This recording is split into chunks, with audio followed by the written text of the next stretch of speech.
గుణింతం రాయడం చదవడం.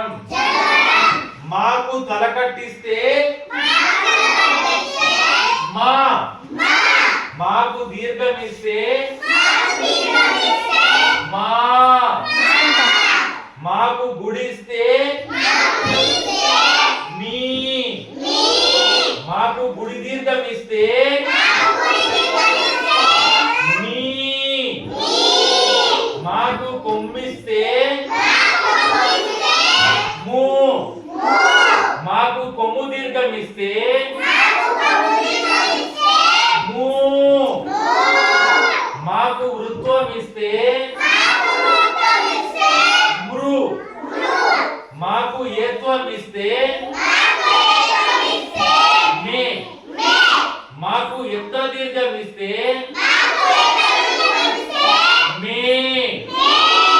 మాకు ఐత్వం ఇస్తే మై.